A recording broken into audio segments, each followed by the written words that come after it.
आज हम यीशु मसीह के बारे में सुनेंगे।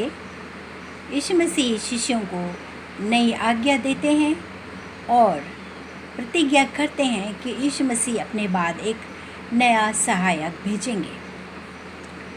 जब यीशु मसीह ने भोजन समाप्त कर लिया तो वे लोग वहीं पर बैठे रहे। यहूदा इस्करियोती के जाने के बाद यीशु मसीह बहुत ही व्याकुल थे और ये उनके लिए बहुत दुख की घड़ी का समय था। और यीशु मसीह ने कहा अपने शिष्यों से कि अब मानव पुत्र की महिमा प्रकट हुई। परमेश्वर भी मानव पुत्र में अपनी महिमा प्रकट करेंगे। यीशु मसीह ने अन्य शिष्यों से कहा कि अब मैं कुछ दिन तुम्हारे साथ हूँ और तुम उसके बाद मुझे ढूंढोगे, पर तुम मुझे नहीं पाओगे, क्योंकि मैं जहाँ जा रहा हूँ वहाँ पर तुम नहीं जा सकते। मैं तुम्हें नई वाचा देता हूँ, तुम्हें नई आज्ञा देता हूँ कि तुम एक दूसरे से प्रेम करो, और जिस प्रकार मैंने तुमसे प्रेम किया है वैसे ही तुम एक दूसरे से प्रेम करो।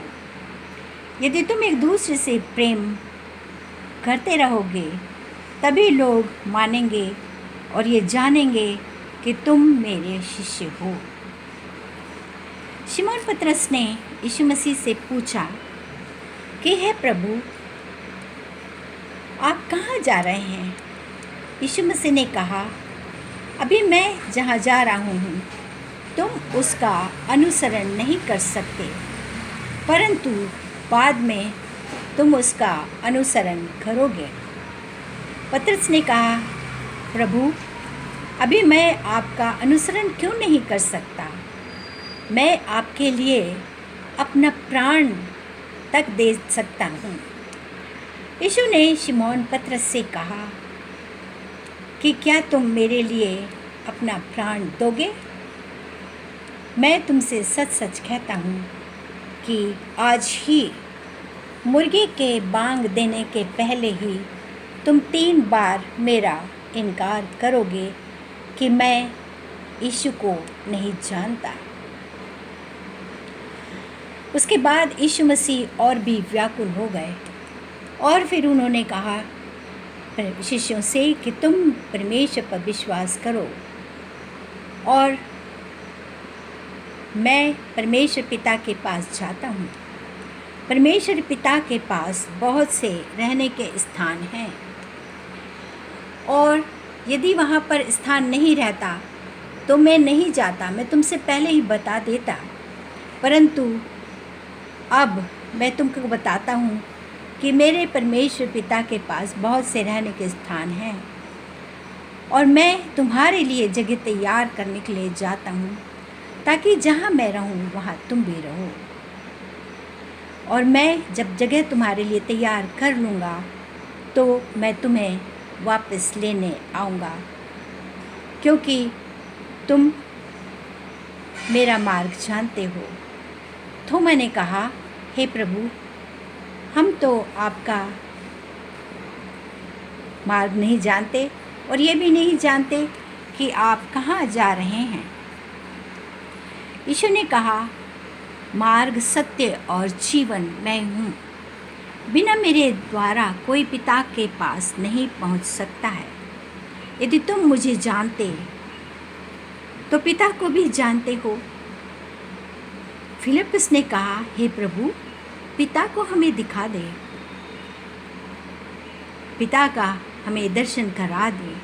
यीशु ने कहा, जिसने मुझे देखा है उसने परमेश्वर को देखा है। क्या तुम विश्वास नहीं करते कि मैं पिता में ही हूँ और पिता मुझ में है?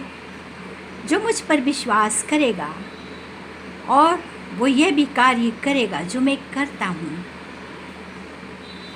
वरन इससे भी बड़े बड़े काम करेगा। जो कुछ तुम मेरे नाम से पिता से मांगोगे वो मैं तुम्हें दूंगा।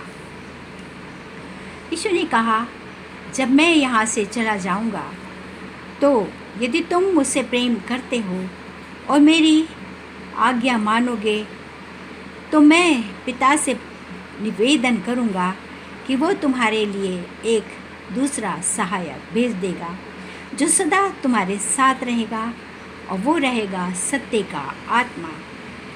पर संसार उसे नहीं जानता, पर तुम उसे जानते हो। वो तुम्हारे साथ रहेगा और वो तुम्हारी सहायता सदा करता रहेगा। मैं तुम्हें अनाथ नहीं छोड़ूंगा। थोड़ी देर में संसार मुझे नहीं देखेगा, पर तुम मुझे देखोगे। उस दिन तुम जान लोगे कि मैं पिता में हूँ और पिता मुझ में। जो मेरी आज्ञाएं स्वीकार करता है और उसका पालन करता है, वो मुझसे प्रेम करता है। मेरा पिता भी फिर उससे प्रेम करेगा। एक और शिष्य ने, जिसका नाम यहूदा था, उसने पूछा, प्रभु, ये क्या आप हमें कह रहे हैं कि हमें दर्शन देंगे और संसार को दर्शन नहीं देंगे? यीशु ने उत्तर दिया, यदि कोई मुझसे प्रेम करता है और मेरे शुभ संदेश के समान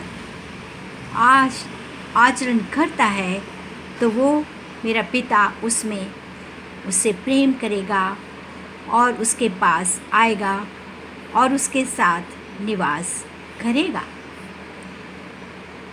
एक सहायक मेरे बाद जिसे मैं भेजूँगा पिता के द्वारा, वो तुम्हें सब बातें सिखा देंगे और जो कुछ मैंने तुमसे कहा है वो तुम्हें स्मरण भी कराएगा, और अपनी शक्ति मैं तुम्हें देता हूँ।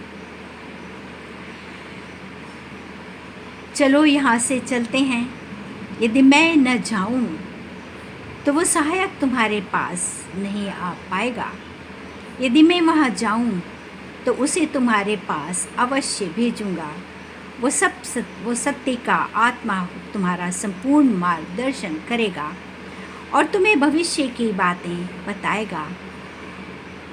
और शिष्यों ने कहा, हम विश्वास करते हैं कि आप परमेश्वर के पुत्र हैं और आप परमेश्वर से निकले हैं। यीशु ने कहा, देखो, वो समय आ गया है जब तुम तितर बितर हो करके अपने अपने मार्ग पर चले जाओगे, अपने अपने घर चले जाओगे और मुझे अकेला छोड़ दोगे। लेकिन फिर भी मैं अकेला नहीं रहूँगा, क्योंकि पिता मेरे साथ है। धैर्य रखो, मैंने संसार पर विजय प्राप्त कर ली है।